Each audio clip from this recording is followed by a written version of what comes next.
بالله من الشيطان الرجيم بسم الله الرحمن الرحيم يا أيها الذين آمنوا كتب عليكم الصيام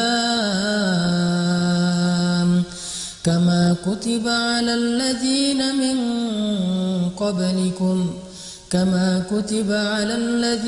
من قبلكم لعلكم تتقون.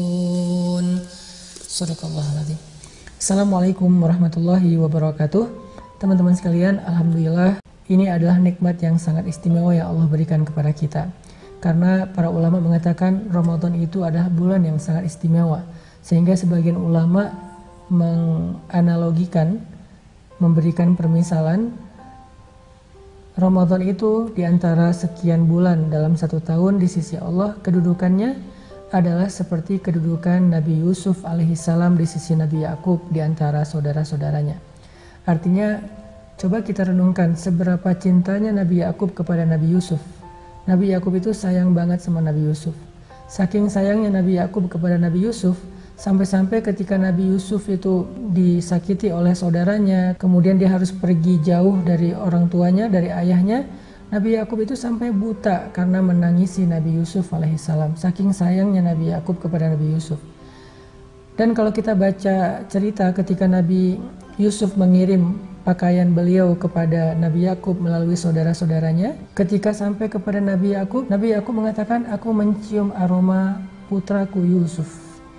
Lalu pakaian Nabi Yusuf diusapkan ke wajah Nabi Yakub, sehingga dengan izin Allah maka Nabi Yakub kembali bisa melihat setelah sekian lama dalam keadaan buta. Itu gambaran saking sayangnya Nabi Yakub kepada Nabi Yusuf. Maka begitulah kurang lebih istimewanya kedudukan bulan Ramadan di antara bulan-bulan yang lain di sisi Allah Subhanahu wa taala. Apa sih pelajarannya buat kita di sini? Ini karena kita sedang di awal Ramadan, saya pengen ngajak teman-teman untuk merenungkan kita itu bukan lagi ketemu dengan bulan biasa. Kalau ibarat Ramadan itu adalah manusia, kita bukan lagi ketemu dengan orang biasa.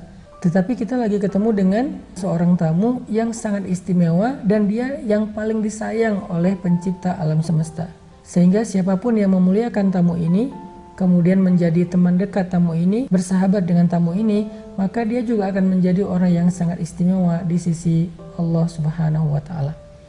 Ulama juga mengatakan bulan Ramadan ini di antara bulan-bulan yang lain kedudukannya adalah seperti matahari di antara bintang. Dan kita tahu bintang itu hanya terbit di malam hari, hanya muncul di malam hari ketika matahari terbenam. Tetapi ketika matahari terbit, maka bintang-bintang itu akan tenggelam dan hilang oleh cahaya matahari. Begitu juga dengan Ramadan. Artinya seolah-olah kalau kita beribadah selama 11 bulan dengan segala macam bentuk ibadah, lalu ketika datang bulan Ramadan kita melakukan satu saja jenis ibadah, maka ibadah kita itu bisa mengalahkan semua pahala dari ibadah-ibadah kita selama satu tahun. Ini pentingnya Ramadan. Makanya hanya orang yang rugi yang ketika Ramadan dia kehilangan kesempatan untuk beramal solih. Rugi banget orang yang ketika Ramadan ibadahnya sama dengan bulan-bulan yang lain, apalagi sampai lebih sedikit daripada bulan-bulan yang lain. Karena hanya bulan ini Allah Subhanahu wa taala berikan kebaikan-kebaikan yang gak Allah berikan kepada bulan-bulan yang lain. Kalau kita membaca beberapa hadis tentang Ramadan, kita akan menemukan banyak banget hadis-hadis, banyak banget keistimewaan-keistimewaan yang dimiliki oleh bulan Ramadan yang disampaikan oleh Nabi dalam hadis yang berbeda-beda. Di antaranya Nabi mengatakan Ramadan itu adalah bulan diturunkannya kitab suci. Bukan hanya Al-Quran, tetapi juga kitab sucinya Nabi Ibrahim diturunkan di awal Ramadan. Kitab sucinya Nabi Musa diturunkan pada tanggal 6 Ramadan. Kitab suci Nabi Musa, kitab suci Nabi Isa, termasuk kitab suci Al-Quran, semuanya diturunkan di bulan Ramadan. Ini menunjukkan bahwa Allah memilih bulan ini di antara 11 bulan yang lain untuk Allah turunkan firman-Nya, ayat-ayatnya yang mulia, karena Allah menjadikan bulan ini termasuk bulan yang paling mulia di antara bulan-bulan yang lain. Sehingga Nabi SAW sendiri biasanya mengkhatamkan Al-Quran setiap bulan satu kali, kecuali bulan Ramadan. Nabi biasanya mengkhatamkan Al-Quran di bulan Ramadan itu 2 kali bersama dengan Jibril alaihissalam. Kenapa? Karena bulan Ramadan itu bulan yang sangat istimewa. Jadi kalau bulan Ramadan itu Jibril turun ke dunia, duduk bersama Nabi di Raudhah, kemudian Nabi membaca Al-Quran dan Jibril menyimak sampai selesai. Itu bulan Ramadan. Makanya Allah berfirman, Syahrul Ramadan alladzi unzila fihil Quran.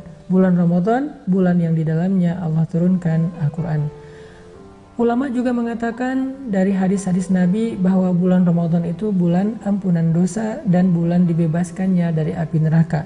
Sampai ada sebuah hadis Nabi mengatakan, setiap malam di malam-malam Ramadan Allah memerdekakan atau membebaskan hamba-hambanya dari api neraka. Setiap malam.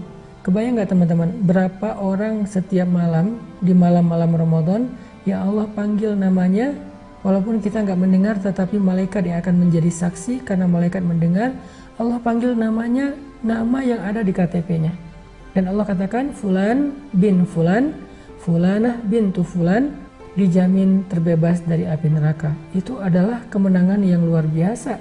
Kalau kita dijamin bebas dari api neraka. Sekarang aja orang bebas dari penjara kayak merdeka banget gitu. Ini bebas dari seburuk-buruk siksaan, seberat-berat hukuman, yaitu api neraka. Dan itu terjadi setiap malam-malam Ramadan. Sehingga Nabi sampai mengatakan, man qama Ramadan imanan wahtisaban ghufira lahu ma taqaddama min dzambi. Siapa yang malam-malam Ramadan melakukan ibadah qiyamul lail, yaitu salat tarawih atau tahajud, maka Allah akan hapuskan dosa-dosanya. Itulah kenapa kita dianjurkan tarawih di bulan Ramadan. Sebanyak-banyaknya. Bisa 8 rakaat, bisa 20 rakaat, bisa 36 rakaat dan seterusnya. Karena banyak riwayat tentang jumlah rakaatnya, atau memperpanjang bacaan ayat-ayatnya supaya malam-malam Ramadan kita termasuk orang yang sedang mendirikan ibadah sholat sunnah. Sehingga kita berharap pada malam itu nama kita disebutkan oleh Allah, Fulan bin Fulan terbebas dari api neraka, Fulanah bintu Fulan dijamin masuk surga. Kita pengen banget nama kita disebutin sama Allah, nama yang kita pakai sehari-hari, nama panggilan kesayangan orang tua kepada kita, nama yang diberikan orang tua kepada kita, nama yang tercatat di ID card kita, itu yang dipanggil oleh Allah Subhanahu wa taala. Belum lagi Allah menghapuskan dosa-dosa kita. Ghufira lahu ma taqaddama min dzambi.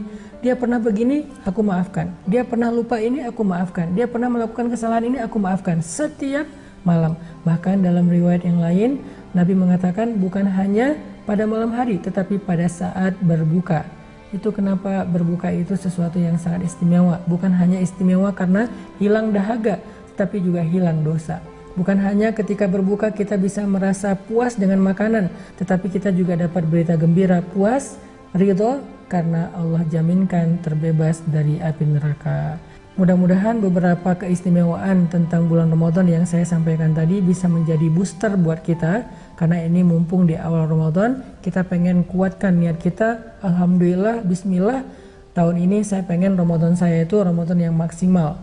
Walaupun mungkin secara kondisi sekarang kita lagi di rumah aja, tapi justru itu kesempatan, karena kita pengen Ramadan kita nggak terganggu dengan kerjaan di luar, nggak terganggu dengan kegiatan-kegiatan ngabuburit dan segala macam. Ramadan maksimalkan dengan Al-Quran, maksimalkan Ramadan dengan Qiyamul Lail, maksimalkan Ramadan dengan ibadah. Barakallahu fiik.